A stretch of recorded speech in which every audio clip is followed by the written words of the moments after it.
Assalamu alaikum warahmatullahi wabarakatuh. Akkam nagaa jirtu hordoftoota Ali App. Baga jiraattanii guyyaa har'aa keessa isiniin jira. Warroonni amantii biraa qabaattan ammoo ashamaa harka fuune isiniin jira.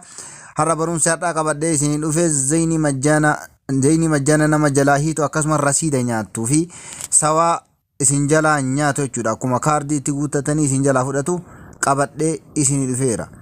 Hamma barumsa xumuraatti na wajjin turaa isiniin jedha. Haala kanaan fayyadamnaan sawaa fi zayiniin keessan isirra dhaabbata jedhee yaada.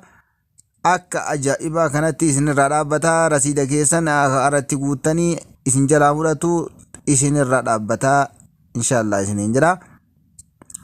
Barumsa kanaan akkuma eegaltanii laayik gochuudhaan jalqaba. Akkasumas namoonni maatii haaraa dhuftan sab laayik gochuudhaan yoo eegaltan hedduu bareedaa isiniin jedha.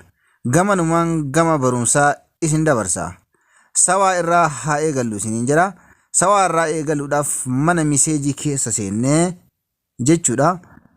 Mana miseejii keessaan sirreessina jechuudha. Sawaa irraa gara zayiniitti isin dabarsa tartiibumaan. Sawaa irraa gara zayiniitti tartiiba yeroo isin dabarsu sawaa hiikuudhaaf ammootu sawaa ofirraa hiikuudhaaf mana risaalaa keessa seennee akka armaan gadii kanatti itti katabnaa jechuudha.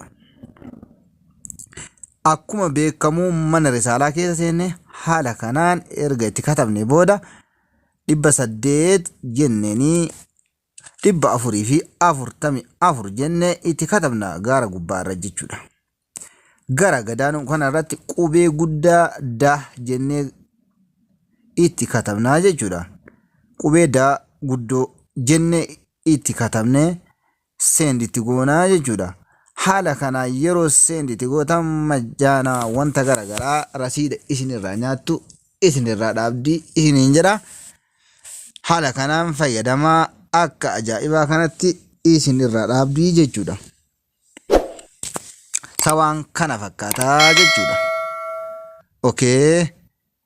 Lammaffaa ka itti aanu immootu sawa mata'eetumaan ka fakkeenyaa fi yeroo namni namatti bilbilu waamicha bareecha sagalee yoo namatti bilbilan azaanu akkasumas muuziqaa garagaraa taphatu san akkaataa ofirraa balleessanii jechuudha.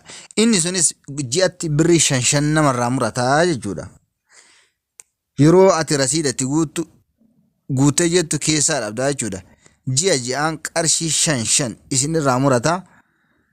Yeroo jalqabaa ammoo qarshii 10 muratanatti fakkaate galmee fi akkasumas ji'aan 5 murata jechuudha. Walumaa galatti ji'aan birrii 5 isinirraa murata.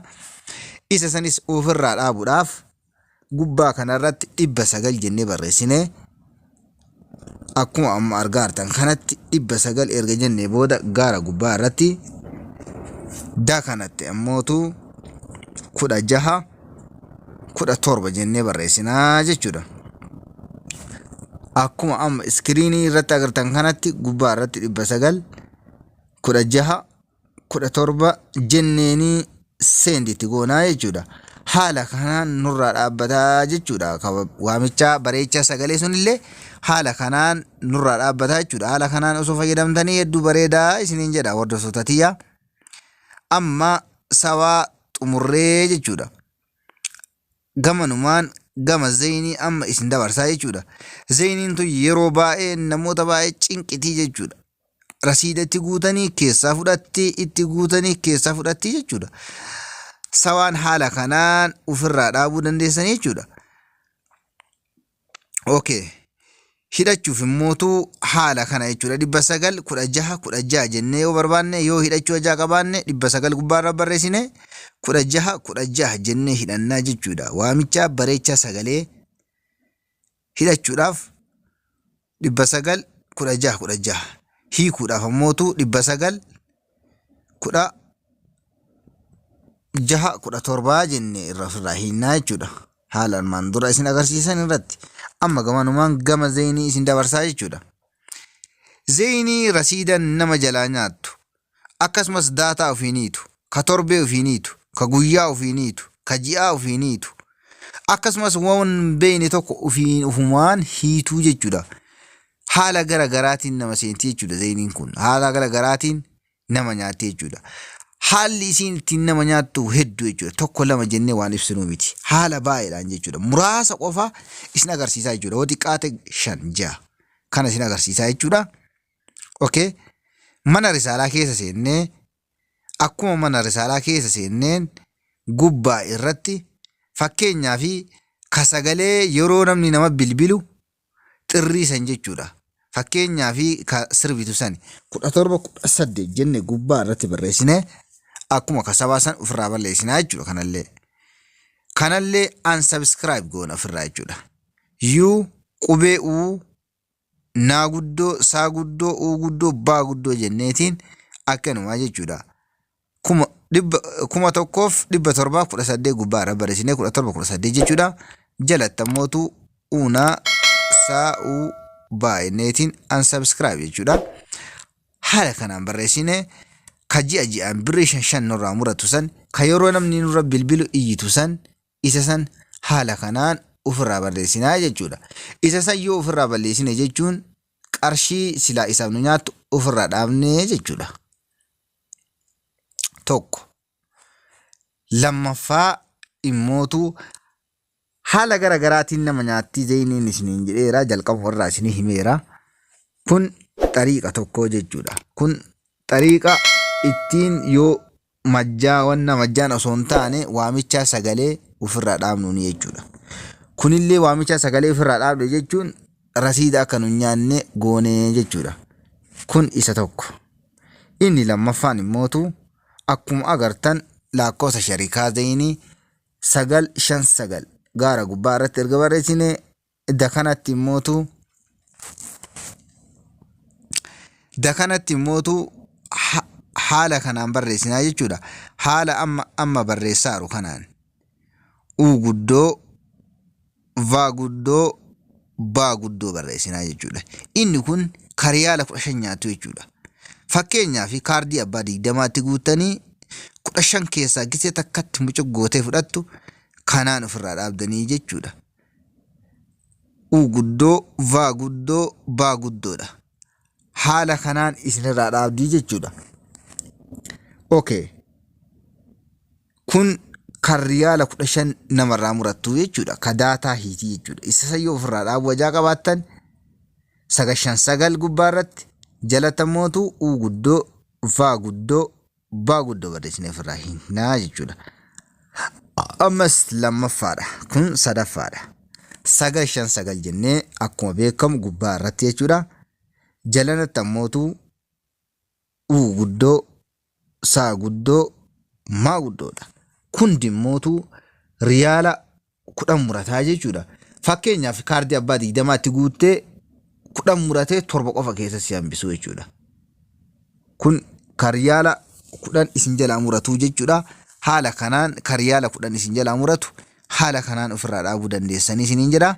Hordoftoota tiyyaa zayinii amma karaa 3 isin agarsiiseera jechuudha. Haala 3. Okay. Ammas haala ofirraa dhaabdaniin jechuudha. Amma ka itisaalaa haala ofirraa dhaabdaniin jechuudha. Itisaala torbee ji'aa guyyaa 24 akkasuma baay'ee jechuudha. Ka guyyaa ka ji'aa ka torbee jechuudha. Ka saa 24 jechuudha. Haala kanaan ofirraa dhaabuu dandeessan sallee. Okay. Akkasuma sallee mana risaalaa keessuma seennee akkuma duraanii jechuudha. Akkuma beekamu lakkoofsa zayinii 959 jennee erga gubbaa irra barreessine yoo ta'u lakkoofsa koodii zayinii. Okay. Jalanatti immootu ofirraa dhaabuu isin agarsiisaa haaraa hidhachuu osoo hin taane ka guyyaa tokko ofirraa dhaabuudhaaf caa guddoo A guddoo 1005 geenne itti erginaa jechuudha. Ka sa'a 24 haala kanaan nu dhaabataa jechuudha. Nurra dhaabataa jechuudha. 959 caa guddoo A guddoo 1005 jenna. Kun birrii 2 muratti adada isin itti guuttaniin birrii 2 murattee isin cinqitii jechuudha. Haala kanaan ofirraa dhaabuu dandeettani. Ka torbee ammootu caa guddoo A guddoo 1006. Kunillee birrii 9 muratti haala kanaan isin cinqitii kanallee haala kanaan ofirraa dhaabuu dandeettani jechuudha. Okay. Akkasumas ka ji'a ammootu caa guddoo A guddoo 1,700 jechuudha. Kun dimmootu kan ji'a tokko jechuudha. Birrii 29 akkas 25 muratti. Okay. 25 amma 29 muratti jechuudha. Yoo fakkeenyaaf isinitti guuttanii yoo hin barbaanne tasa isin jalaa murachuu dandeetti. Haala kanaan ofirraa dhaabdanii ka torbee ka ji'a. Haala kanaan yoo ofirraa dhaabdan zayinii teessan majjaana waan tokkollee wanti isin jalaa nyaattu hin jirtu jechuudha. Haalli kun hundi isaa hin dalagaa isin jedha. Haalli isin agarsiise kun amma mootu isa dhumaa yoo isin agarsiisu inni dhumaa mootu haala kanaan yoo fayyadamtan zayiniin teessan takkuu rasiida hin nyaattu jechuudha. Tiyyummaan tun tammaan amma isinii waraabaaruun tun wallaahi hedduu na cinqitee haaluma kanaan ofirraa dhaabee jechuudha. Okay. Urjii 959 masalaalii erga haala iskiriin irra jiru kanaan itti guutnee booda lakkoofsa zayinii keessanii filattanii shariikaa maalirra jira akka ta'e dhooftanii jechuudha. Akkuma bilbilu urjii 959 jettaniiti. Amma kanarratti haala garagaraati isii fiddi. Kiyya akkana fiddi. Haala lamaan isin agarsiisa. Isuma kanallee kiyyarratti akkana fiddi. Kana magarii waan akkanatti hin finneef viidiyoo dhumaarra laaltanii jechuudha. Waan fedhe yoo ta'u my account jenna.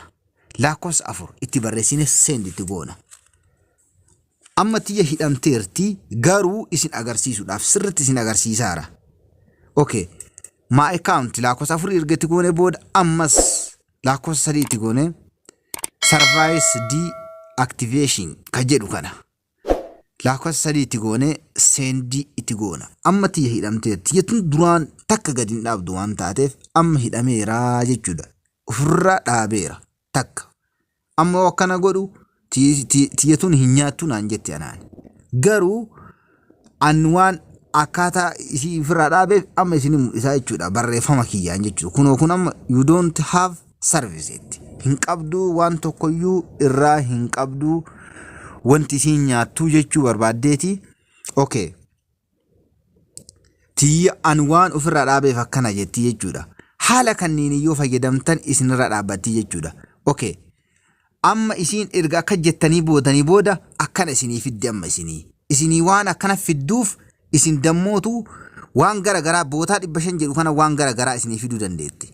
Isin lakkoofsa san itti dhooftanii jechuudha. Okay, lamarallee jiraattu waan isin nyaattu isin dhooftanii lakkoofsa tokkotti barreessitanii amma keenya lakkoofsa tokkotti barreessa fakkeenya isinii gane kun. Lakkoofsa tokkotti barreessa send itti gataa jechuudha. Amma maaliif akkana godhee akka isin hin nyaanneef deemaaraa jechuudha. Waan kanaan namarraa nyaatti fakkeenyaaf daqiiqaa 500 manzi ji'atti jechuudha. Birrii wayii na yala nyaataarti ufumaan.